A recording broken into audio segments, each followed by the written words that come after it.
77వ గణతంత్ర దినోత్సవం పండుగను భారతదేశం ప్రజలు బాగా పెద్ద ఎత్తున చేసుకున్నారు. అటు మంత్రులు క్యాంప్ ఆఫీసులలో కూడా జెండా ఎగిరేసి గౌరవ వందనం చేసిర్రు. అట్లనే తెలంగాణ రాష్ట్రంలో 26 జనవరి ఎట్టెట్లా చేసుకుర్రు ఏం కథ అంటే ఒకదానికొకటి అన్ని ముచ్చట్లు మీకు కూడా మంచిగా చెప్పుకుంటూ వస్తా పారి. దేశంలో ప్రధాని నరేంద్ర మోడీ సార్ కూడా 77వ గణతంత్ర దినోత్సవం పండుగను ఘనంగా చేసిండు.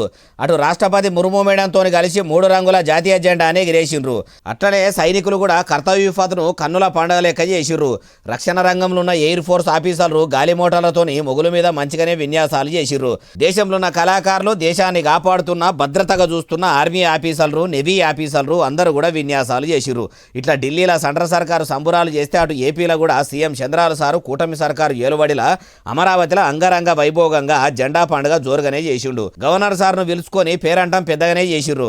ఇటు తెలంగాణలో కూడా గవర్నర్ జిష్ణుదేవ్ వర్మ సార్ను పిలుచుకొని షెయి సర్కారు కూడా జెండా పండుగ జోరుగానే చేసిందట. అట్లనే అటు కారు పార్టీ లీడర్లు, ఇటు కాంగ్రెస్ పార్టీ లీడర్లు, కమలం పువ్వు పార్టీ లీడర్లు కూడా వాళ్ళ ఆఫీసుల కాడ త్రివర్ణ పతాకంను ఎగిరేసిర్రట. ప్రభుత్వ కార్యాలయాల కాడ, కలెక్టరేట్ల కాడ, సర్కార్ ఆఫీసుల కాడ, బడుల కాడ అంతటా కూడా జెండా పండుగ జోరుగానే చేసిర్రు.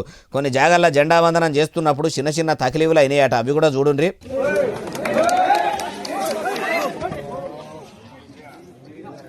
షెయి సర్కారు మంత్రి వాకిటి శ్రీహరి సారు జెండా వందనం చేస్తుంటే ఆయనతో జెండా కట్టే వచ్చి మంత్రి సార్ మీదనే పడ్డదట. ఇటు మంత్రి సార్కి ఇట్లయితే అటు దుబ్బాక ఎమ్మెల్యే కొత్త ప్రభాకర్ రెడ్డి సారేమో జాతీయ జెండా ఉల్టా ఎగిరేసిండట. అది కూడా చూడండి.